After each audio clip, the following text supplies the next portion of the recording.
नमस्कार दोस्तों, राधे राधे। मैं अजय वर्मा आपके साथ और आप पढ़ रहे हैं फिजिक्स बाय अजय वर्मा। आज का टॉपिक है क्रांतिक कोण तथा पूर्ण आंतरिक परावर्तन। दोस्तों, ये जो दोनों टॉपिक हैं ये अपवर्तन के ही पार्ट हैं। अपवर्तन आपने पिछले वाले लेक्चर में पढ़ लिया है। जब भी किसी भी प्रकाश की किरण का माध्यम परिवर्तन होता है, मतलब जैसे मेरी कोई प्रकाश की किरण विरल माध्यम से सघन माध्यम में जाती है, सघन माध्यम से विरल माध्यम में जाती है, तो अपने पथ से विचलित हो जाती है। आपकी प्रकाश की किरण बिल्कुल स्ट्रेट लाइन में मोशन करती है, स्ट्रेट लाइन में मूव करेगी, लेकिन जब भी क्या होगा, माध्यम में परिवर्तन होगा। माध्यम परिवर्तन हुआ तो वो अपने पथ से क्या हो जाएगी, थोड़ा सा विचलित हो जाएगी, कुछ पर्टिकुलर एंगल से क्या हो जाएगी, विचलित हो जाएगी। ये हमारा अपवर्तन था। तो यहाँ पर वही क्रांतिक कोण, उस ऐसे कोणों के बारे में बात करेंगे। कुछ पर्टिकुलर कोण से एंगल्स हैं, तो उनके बारे में हम बात करेंगे, ठीक है ना। फिर क्रांतिक कोण के बाद में आता है पूर्ण आंतरिक परावर्तन, उसको भी हम समझेंगे। मोटा मोटी मैं बता देता हूँ कि अपवर्तन क्या था। जब भी हमारे पास दो कंडीशन थी, जब भी हम विरल माध्यम से सघन माध्यम में जाएं या फिर सघन माध्यम से विरल माध्यम में जाते हैं, ठीक है। अगर मैं विरल माध्यम से सघन माध्यम में जाता हूं, मैं विरल माध्यम से आया, अभिलंब खींचा, ठीक है, तो क्या होगा, माध्यम में परिवर्तन हो गया। तो ये इसको कायदे से तो सीधा जाना चाहिए, तो क्योंकि अपन को पता है आपकी प्रकाश की किरण स्ट्रेट लाइन में मोशन करेगी, स्ट्रेट लाइन में गति करेगी, आगे बढ़ेगी। लेकिन जहां पर माध्यम का परिवर्तन हो गया वहां पर होता है अपवर्तन। तो ये आपकी प्रकाश की किरण उस अगले वाले माध्यम में अपने ओरिजिनल पथ से क्या हो जाएगी, विचलित हो जाएगी। अब किधर की साइड विचलित होगी, ये डिपेंड करता है कि माध्यम कैसा है। अगर सघन माध्यम है तो यह अभिलंब की ओर मुड़ जाती है, अगर विरल माध्यम होगा तो अभिलंब से दूर की ओर जाएगी, ठीक है। यहां पर ये एंगल आर हो जाता है, यहां पर एंगल आई, ठीक है। ये आपतित कोण, ये अपवर्तित कोण, ये हो गया। अब विरल से अगर मैं सघन से विरल में जाता हूं, ये अलग कलर लेते हैं, ले लिया।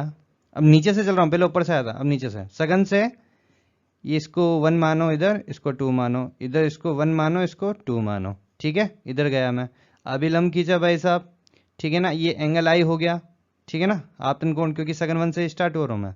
अब विरल माध्यम में जा रहा हूं, कायदे से मेरे को सीधे बिल्कुल जाना चाहिए था, लेकिन माध्यम में परिवर्तन हो गया, सघन माध्यम से विरल माध्यम में जा रहा हूं। आपकी प्रकाश की किरण किधर मुड़ेगी, अभिलंब की ओर या अभिलंब से दूर।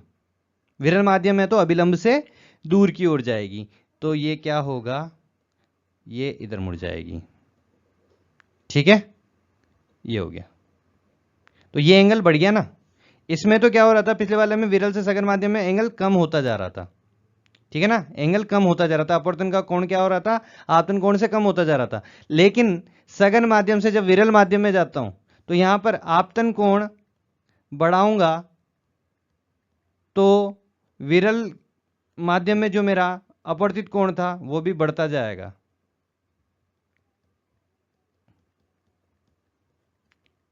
ठीक है। तो मतलब एक टाइम आएगा जब ये आपतित कोण इतना हो जाएगा कि ये बिल्कुल ही इस सरफेस के पैरेलल हो जाएगा, मतलब अंतरा पृष्ठ के पैरेलल हो जाएगा। तो एंगल आर कितना हो जाएगा, 90 डिग्री, जब मैं आपतन कोण को बढ़ाता जाऊंगा। तो ये मेरी कंडीशन हो जाएगी क्रांतिक कोण की, ठीक है ना। जो देखते हैं तरीके से देखते हैं अब डेफिनेशन के साथ में। क्रांतिक कोण डेफिनेशन पढ़ लें एक बार। सघन माध्यम में बना वह आपतन कोण जिसके लिए विरल माध्यम में बना अपवर्तन कोण समकोण अर्थात 90 डिग्री होता है, दोनों माध्यमों के अंतरापृष्ठ के लिए क्रांतिक कोण कहलाता है। दोस्तों, जैसे मैंने बताया था, जब भी आप सघन माध्यम से विरल माध्यम, कंडीशन ये याद रखना, ये कंडीशन स्पेशली मैंने लिखा दी है। कंडीशन ये, जब भी कोई प्रकाश किरण सघन माध्यम से विरल माध्यम में प्रवेश करती है तभी होता है ये क्रांतिक कोण का और पूर्ण आंतरिक परावर्तन का केस, ठीक है ना। तो क्रांतिक कोण की डेफिनेशन बोल रहा है, जब भी मैं सघन माध्यम से अब ये विरल माध्यम में जाऊंगा तो सघन माध्यम में तो होगा आपतन कोण और विरल माध्यम में बनेगा अपवर्तन कोण। तो जो ये अपवर्तन वाला कोण है समकोण हो जाता है आपतन कोण के लिए। सघन माध्यम के किसी भी आपतन कोण के लिए जब विरल माध्यम में बना अपवर्तन कोण 90 डिग्री हो जाए, समकोण हो जाए, तो क्या होगा, वह आपतन कोण समकोण क्रांतिक कोण कहलाएगा। क्या कहलाएगा, क्रांतिक कोण कहलाएगा। एक बार मैं ड्रॉ कर देता हूं, ये मेरी अंतरापृष्ठ बना दिया दो माध्यमों का। ऊपर है विरल माध्यम, नीचे है सघन माध्यम। ठीक है दोस्तों। अब मेरी प्रकाश की किरण सघन माध्यम से विरल माध्यम की ओर गति करती है। ऐसे गया, अभिलंब खींचा। अब क्या होगा, मैं अभिलंब से दूर की ओर जाऊंगा तो आपतन कोण का एक पर्टिकुलर ऐसा मान आएगा जब विरल माध्यम में मेरा अपवर्तन कोण कितना हो जाएगा, 90 डिग्री हो जाएगा। 90 डिग्री बोले तो अंतरपृष्ठ के पैरेलल, और ये कोण हो गया 90 डिग्री। तो ये वाला कोण आपतन कोण क्या कहलाएगा, अब बोले तो आईसी, ये बोला कहलाएगा क्रांतिक कोण। क्या कहलाएगा, क्रांतिक कोण। ठीक है, जैसा कि इस चलचित्र में साइड में देख सकते हैं आप। ठीक है, आप यहां पर एंगल चेंज करते जा रहे हो, ये अभिलंब का काम करेगा। ठीक है ना, इस पॉइंट पर आपकी प्रकाश की किरण, ये लेजर के थ्रू प्रकाश की किरण इस पर पॉइंटेड हो रही है। ठीक है ना, अब यहां पर एंगल चेंज करते जा रहे हैं। नीचे है सघन माध्यम, ऊपर है विरल माध्यम। विरल से सघन में जाते हैं तो क्रांतिक कोण की कंडीशन नहीं आती है, लेकिन जब आप कहां से कहां पे जाते हो, जब आप सघन से विरल माध्यम, ऊपर हवा है नीचे पानी है, तो सघन नीचे, ऊपर विरल माध्यम, तो देख सकते हैं आपकी प्रकाश की किरण वापस से परावर्तित होती है और एक कोण आता है जहां पर यह प्रकाश की किरण क्या हो जाती है, अपवर्तन कोण कितना हो जाता है, 90 डिग्री हो जाता है। ऐसे एक पर्टिकुलर कोण पर 90 डिग्री हो जाता है, वो क्रांतिक कोण कहलाता है। और जब इस क्रांतिक कोण से आगे का मान बढ़ाता हूं मैं, तो पूर्ण आंतरिक परावर्तन देख सकते हो आप। अभी बताता हूं फिर से, पूर्ण आंतरिक परावर्तन होगा क्रांतिक कोण के बाद, ये देख लो। ठीक है ना, ये तो इधर जा रही है, अपवर्तन हो रहा है। अब ये पूर्ण आंतरिक परावर्तन, वापस इधर आ गई थी ना, अब ये इधर चली गई, ये तो अपवर्तन हो गया, ये पूर्ण आंतरिक परावर्तन था। ठीक है, अब इसको मोटा मोटी मैं थोड़ा फिर से एक बार डायग्राम में बता दूं क्या सीन है। सघन माध्यम से विरल माध्यम की ओर लेना। ठीक है, प्रकाश की किरण जाएगी, अभिलंब खींचना है, कोई एंगल लिया आई, आपको पता है विरल माध्यम में मैं जाऊंगा तो ओरिजिनल पथ तो ये था, इस पथ से क्या होगा, विचलित हो जाऊंगा अभिलंब से दूर की ओर। ठीक है ना, अब ऐसे ही मैं आई का मान और बढ़ाता हूं, अभिलंब खींच दिया। ठीक है, तो ये एंगल और हो जाएगा, ये और अभिलंब से दूर की ओर भागने की कोशिश करेगा, ये आई अभिलंब के साथ में। फिर एक और कंडीशन लूंगा भाई साहब, यहां पर जब आई को मैंने इतना बढ़ा दिया, थोड़ा और बढ़ा दिया, तो क्या होगा, अब मेरी जो प्रकाश की अपवर्तित किरण है वो अंतरापृष्ठ के पैरेलल हो जाएगी। बोले तो 90 अभिलंब के साथ में 90 डिग्री का कोण बनाएगी। तब ये वाला कोण, नीचे वाला कोण जो आपतन कोण था, उसको मैं क्रांतिक कोण बोलूंगा, बोल तो क्रिटिकल एंगल। ठीक है ना, क्योंकि क्रिटिकल क्यों बोल रहे हैं, क्योंकि इसके बाद में ये जो 90 डिग्री अपवर्तित हो रहा है, अब ये प्रकाश की किरण अगर इससे थोड़ा सा भी एंगल में बढ़ा देता हूं, चलो ये प्रकाश की किरण के थोड़ा सा एंगल बढ़ा के मैंने भेजा, तो वापस क्या होगा, उसी माध्यम में लौट आएगी, वापस उसी माध्यम में लौट आएगी। इसे बोला जाता है पूर्ण आंतरिक परावर्तन। क्या बोला जाता है, पूर्ण आंतरिक परावर्तन। तो आपको समझ में आ गया होगा। सबसे पहले कंडीशन होगी क्रांतिक कोण की। जब क्रांतिक कोण की कंडीशन को सेटिस्फाई करते हो, जब उस क्रांतिक कोण से थोड़ा सा आगे बढ़ने की कोशिश करते हो, तो क्या हो जाएगा, पूर्ण आंतरिक परावर्तन शुरू हो जाएगा। मतलब जिस माध्यम से चला था उसी माध्यम में लौट जाऊंगा। सघन माध्यम से चला था, वापस मेरी प्रकाश की किरण सघन माध्यम में वापस लौट जाएगी। ये मेरा पूर्ण आंतरिक परावर्तन हो जाएगा। ठीक है, तो आपको ये क्रांतिक कोण समझ में आ गया होगा और पूर्ण आंतरिक परावर्तन समझ में आ गया होगा। ठीक है, अगर मैं स्नेल्स लॉ का इस्तेमाल करूं, स्नेल्स लॉ क्या बोलता है, μ1 या n1 के हिसाब से चलता है, n1 साइन आई बराबर n2 साइन आर। अब कंडीशन क्या है, इसको आई को तो लिखूंगा IC, आर को लिखूंगा 90 डिग्री, क्रांतिक कोण के लिए ये वाली कंडीशन बोल रहा हूं मैं। तो ये हो जाएगा n1 विरल को ले लेते, n2 आप सघन को ले लो। ठीक है ना, n1 नहीं, ऐसा मत करना प्लीज, n1 आप सघन को ले लो और n2 आप विरल को ले लो। दोस्तों आप इन नोटेशंस में परेशान मत होना। ठीक है ना, n1 क्या लोगे, साइन आई के साथ, मतलब जो आपतन करा रहे हो उस माध्यम का अपवर्तनांक हो जाएगा।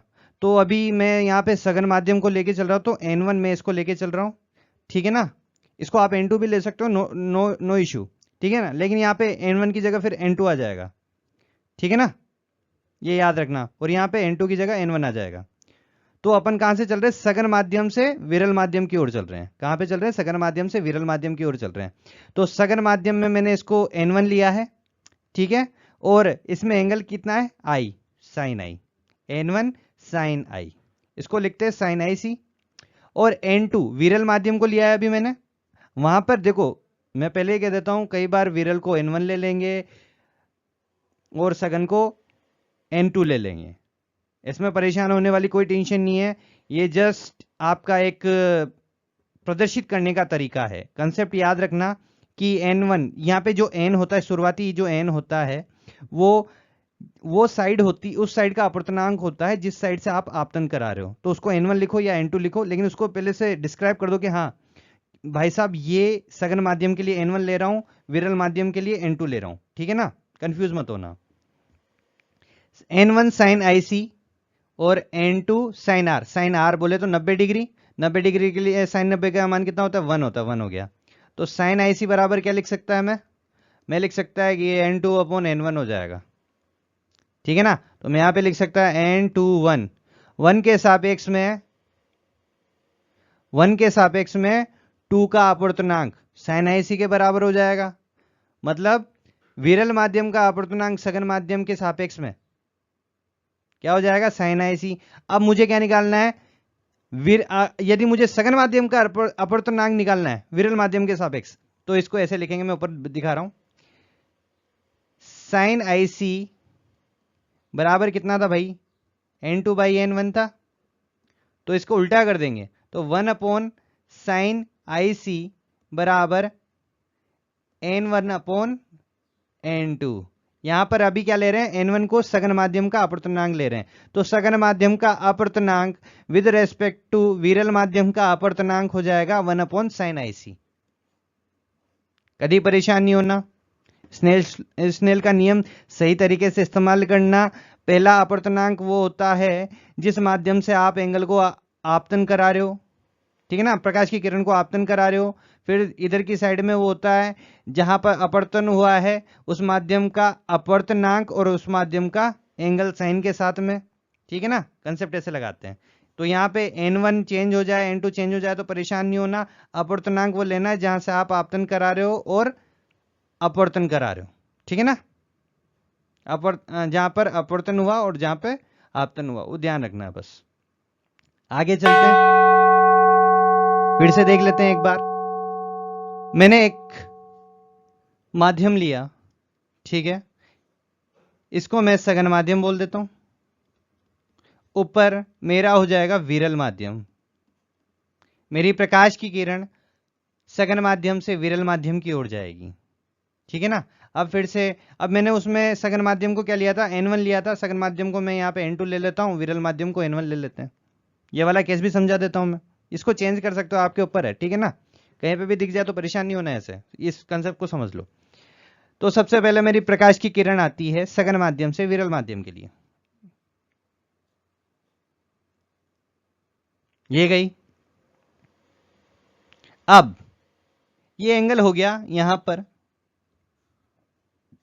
मेरा I, ठीक है, इसके लिए मुझे मिला एंगल R, अपवर्तन कोण, लेकिन ये अभी भी 90 डिग्री नहीं हुआ, तो ये मेरे I का मान IC नहीं कहलाएगा, क्रांतिक कोण नहीं कहलाएगा, जब तक ये अपवर्तन कोण कितना नहीं हो जाए, 90 डिग्री नहीं हो जाए।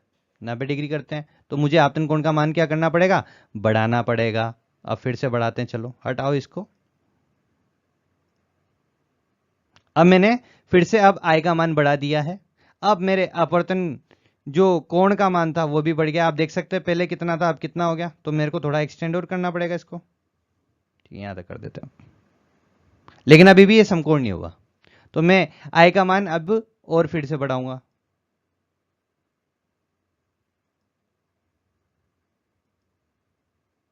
ये मैंने पहले से और ज्यादा कर दिया। अब देख सकते हो अपवर्तन कोण का मान फिर से बढ़ गया है, ठीक है ना, कितना हो गया है, अब यहां पे पहुंच गया हम, ठीक है, लेकिन अभी भी 90 डिग्री नहीं हुआ, तो ये I का मान अभी भी क्रांतिक कोण नहीं है। अब और फिर से एक्सटेंड करते हैं,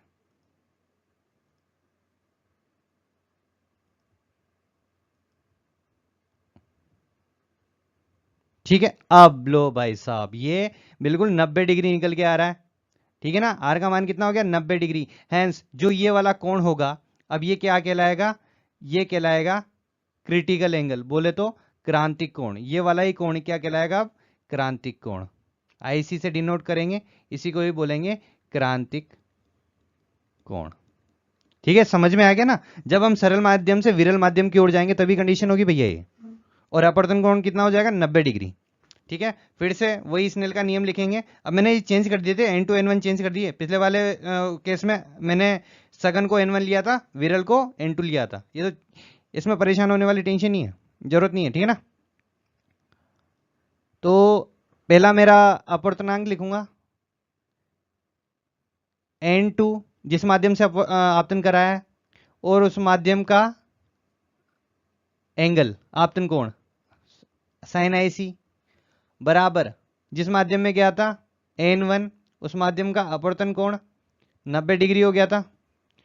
तो मैं लिख सकता हूं साइन आईसी बराबर n1 अपॉन n2। और यदि मुझे सघन माध्यम का अपवर्तनांक चाहिए तो साइन 1 अपॉन साइन आईसी बराबर हो जाएगा n2 बाई n1। इनवर्स कर दिया तो 1 अपॉन साइन आईसी कितना हो जाएगा, n2 1। तो आपको सघन माध्यम का अपवर्तनांक ऐसे निकल के आ जाएगा, यदि आपको आईसी याद है, क्रांतिक कोण याद है। यदि क्रांतिक कोण याद है तो आप अपवर्तनांक भी निकाल सकते हो। ठीक है ना। अब इसके बाद में हमें जो पढ़ना है वो है पूर्ण आंतरिक परावर्तन। क्या है, पूर्ण आंतरिक परावर्तन, उसको देखते हैं अब दोस्तों पूर्ण आंतरिक परावर्तन को भी एक बार समझ लेते हैं। एक बार मैंने पहले समझा दिया, लेकिन फिर से समझा देता हूं। पूर्ण आंतरिक परावर्तन क्या होता है मेरे दोस्तों। दोस्तों देखो, हे मैं गिरा तो अभी दोस्तों क्या होता है, आपकी कंडीशन थी जब आप सघन माध्यम से विरल माध्यम की ओर जा रहे हो। ठीक है, तब हमें क्रांतिक कोण मिला। अब क्रांतिक कोण से यदि मैं आपतन कोण, कोई क्रांतिक कोण बोला है, जब हमारा अपवर्तन कोण कितना हो गया, 90 डिग्री। जब क्रांतिक कोण का मान मैंने अब थोड़ा और बढ़ा दिया तो क्या होगा। अब दोस्तों इसमें केस आता है कि आपकी जो प्रकाश की किरणें आपने सघन माध्यम से विरल माध्यम की ओर छोड़ी थी लड़ाई के लिए, वो वापस अपने आप ही, मतलब अपने आप क्या, वो वापस क्या हो जाएगी, अपने ही माध्यम में, सघन माध्यम में परावर्तित हो जाएगी, वापस उसी माध्यम में लौट जाएगी। मतलब आपने भेजा था दूसरे बॉर्डर पे लड़ने के लिए, दूसरे देश से लड़ने के लिए, आपने वापस देश, उसी देश में आ जाएगा लड़ने के लिए। ठीक है ना। तो पूर्ण आंतरिक परावर्तन की परिभाषा समझते हैं अपन। ठीक है, यदि आपतन कोण क्रांतिक कोण से अधिक होता है तो प्रकाश की किरणें पुनः सघन माध्यम में परावर्तित हो जाती। यदि आपतन कोण, आपको पता है आपतन कोण क्रांतिक कोण से, क्रांतिक कोण आपका फिक्स हो गया पर्टिकुलर मीडियम्स के लिए, n1 और n2 के लिए।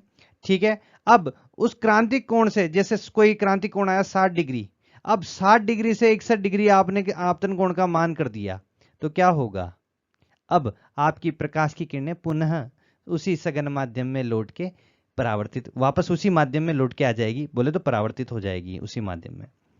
ठीक है, तो इस घटना को ही पूर्ण आंतरिक परावर्तन कहते हैं। ठीक है ना, वापस अंदर लौट जाएगी।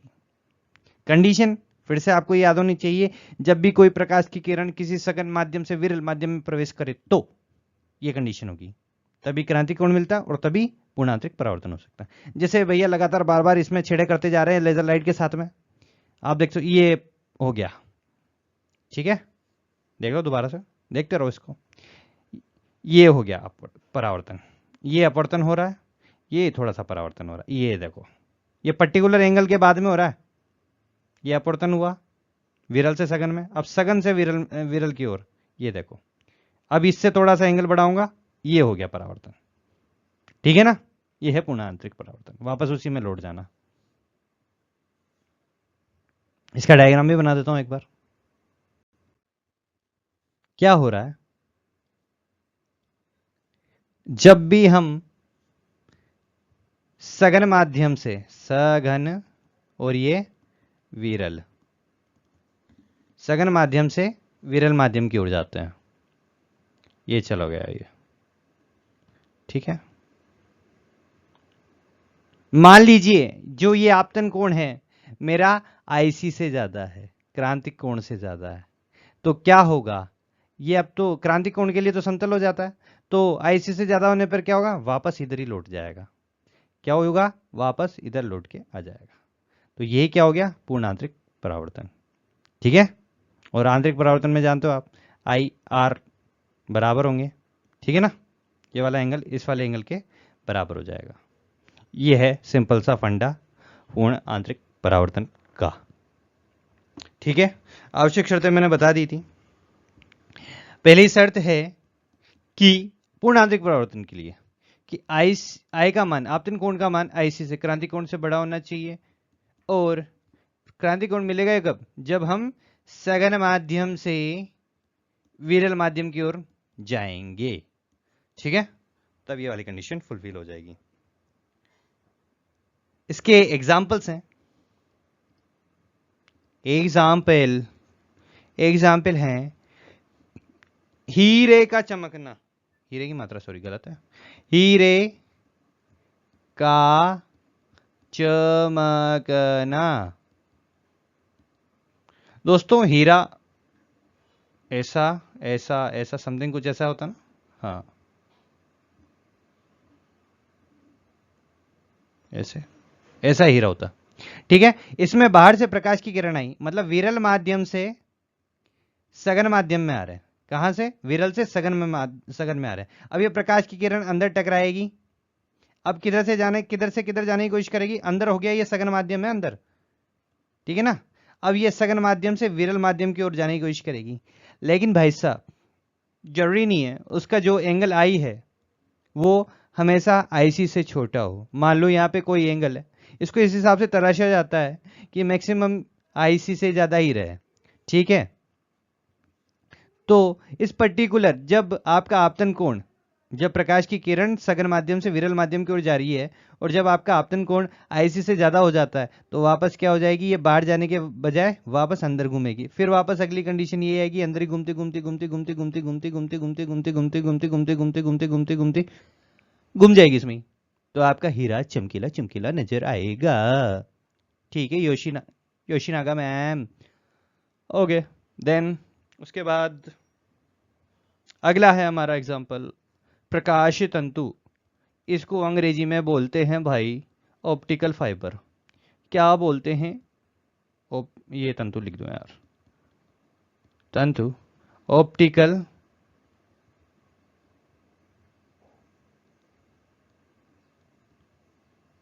फाइबर। ओके, ऑप्टिकल फाइबर क्या होता है, जो फाइबर लेन है ना, ऑप्टिकल फाइबर, फाइबर लेन। ठीक है ना, नाम याद आ रहा है ना, हाई स्पीड इंटरनेट, वही है। और आपने एक मेले में एक चीज देखी होगी, एक गुलदस्ता होता है इस टाइप का, नीचे लाइट लगी होती है और कुछ रोशनी ऐसी निकलती है, मतलब कुछ धागे टाइप समथिंग, कुछ प्लास्टिक की ऐसी निकली होती है।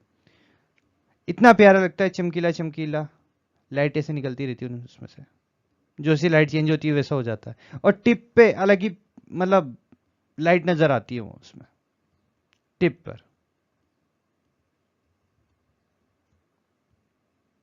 इसमें क्या होता है, इसमें पूर्ण आंतरिक परावर्तन होता है। बहुत ही पतली महीन क्या होती है, नलिका टाइप की होती है, या फिर फाइबर ही ले लो इसको, एक तरीके का फाइबर होता है प्लास्टिक का। अब इसमें क्या होता है, प्रकाश की किरण छोड़ी गई, अब ये तो हो गया, इसका माध्यम कैसा हो गया, अंदर का सघन, और बाहर वायु है, वायु हो गया विरल। ठीक है, प्रकाश को छोड़ा, प्रकाश की बहुत सारी किरणें होती हैं, एक ही किरण नहीं होगी कि भैया वो मतलब कि एक दो किरण छोड़ दियो, ऐसा नहीं होगा, बहुत सारी किरणें निकलती है प्रकाश के किसी भी स्रोत से, तो किरणें निकलेगी, तो वो किरणें सघन माध्यम से विरल माध्यम के लिए जाएगी, और कुछ किरणों के एंगल जो होंगे वो क्या होंगे, आईसी से ज्यादा होंगे। जब आईसी से ज्यादा होंगे तो क्या होगा, लगातार वो अपना परावर्तन करवाती रहेगी उसी में ही, और जो आपका लास्ट में है वो आपकी प्रकाश किरण लास्ट पॉइंट से निकलने की कोशिश करेगी, तो वहां पे सबसे ज्यादा चमकीला चमकीला वो दिखाई देता है पॉइंट। ठीक है ना, ऑप्टिकल फाइबर में भी यही होता है। ऑप्टिकल फाइबर में क्या होता है, सघन माध्यम क्रिएट कर दिया जाता है, और बाहर होता है विरल माध्यम। ठीक है ना। तो अंदर होता है सघन माध्यम, बाहर हो जाता है विरल माध्यम। दो लेयर बना दी जाती है। ठीक है ना, ये पूरा वायर में कन्वर्ट कर दिया जाता है, दो लेयर। तो सघन माध्यम से जब आप प्रकाश की किरण छोड़ते हो तो विरल माध्यम की ओर जाती है। तो यहाँ पर और प्रकाश की किरण को इस हिसाब से छोड़ा जाता है कि एंगल आई का मान हमेशा एंगल आई सी से ज़्यादा रहे। तो क्या होगा, पूर्ण आंतरिक परावर्तन। इससे आपकी जो इन्फॉर्मेशन है प्रकाश के रूप में जा सकती है। और प्रकाश की स्पीड होती है 3 × 10⁸ मीटर पर सेकेंड। तो आपकी इस स्पीड से डाटा ट्रांसफर कर सकते हो। तो इंटरनेट में काम आता है ये।